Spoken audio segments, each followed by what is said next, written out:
भोसे येथील दूध भेसळ प्रकरणावर आमदार अभिजित पाटलांचा गौप्यस्फोट।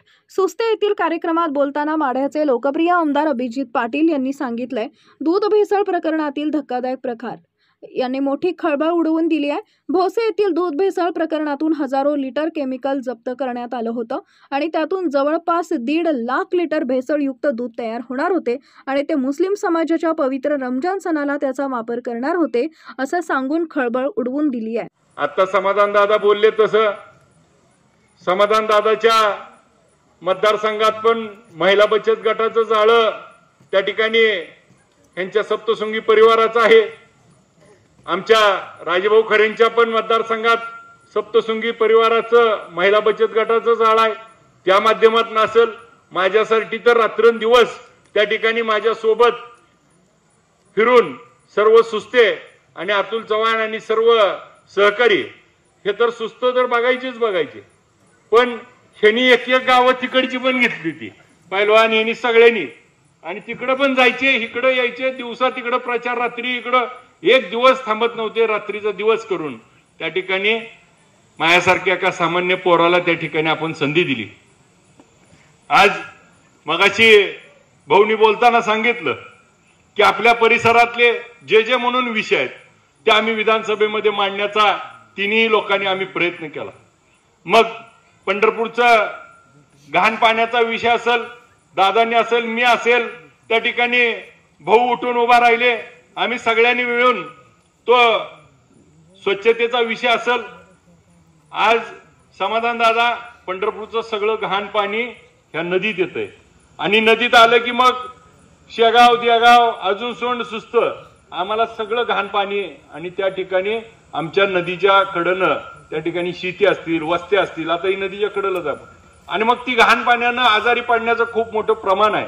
त्याच्यामुळं आपल्याला ज्या पद्धतीनं ती स्वच्छता होणं अपेक्षित आहे त्याच्यावर आपण सगळ्यांनी पाठपुरावा पुढच्या काळात देखील करूया आणि हे लोकांचं आरोग्याशी खेळणं काम चालू आहे। आपण बघितलं असेल विधानसभेमध्ये एक लक्षवेधी आपल्या इथल्या भोश्याची झाली होती की त्या ठिकाणी दूधमध्ये भेसळ होती आहे। दुधाच्या भेसळीनं आपल्याला देखील माहिती आहे अधिवेशनामध्ये त्या ठिकाणी मंत्र्यांनी उत्तर दिलं की 30% दुधामध्ये महाराष्ट्रामध्ये भेसळ होती आहे। मग आज 7 वर्षाच्या 5 वर्षाच्या 4 वर्षाच्या पोराला कॅन्सर व्हायला लागलाय माणसं जीवानिशी चाललीत आणि मग ही जर जीवाशी खेळणारी लोक असतील तर यांच्या विरोधात आवाज उठवणं गरजेचं होतं।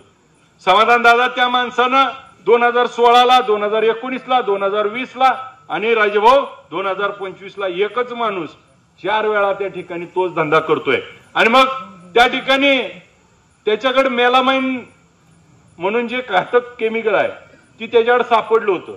किती होतं माहिती आहे का त्याच्यातनं 1.5 कोटी लिटर दूध तयार होईल एवढं त्याकडे शिल्लक होतं सापडलेल्या साठ्यात आणि त्याला विचारल्यावर त्याच्या माणसाला त्यांनी सांगितलं आता ईद येणार आहे म्हणून तयारी करतो।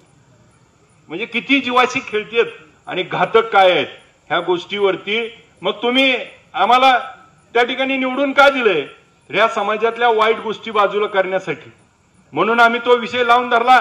त्या ठिकाणी मंत्री जिरवळ साहेब उत्तर देत असताना सगळे उठून त्या ठिकाणी एका बाजूला उभा राहिल्यानंतर राज्याचे उपमुख्यमंत्री अजितदादा उठले आणि त्यांनी उत्तर दिलं मोका लावतो म्हणून आणि परवा देखील त्याच्यावर बैठक झाली दादा एमपीडी लावला त्याला माणसाला आणि त्याची सगळी खाती गोठवून त्याच्यावरती त्या ठिकाणी सातत्यानं तो माणूस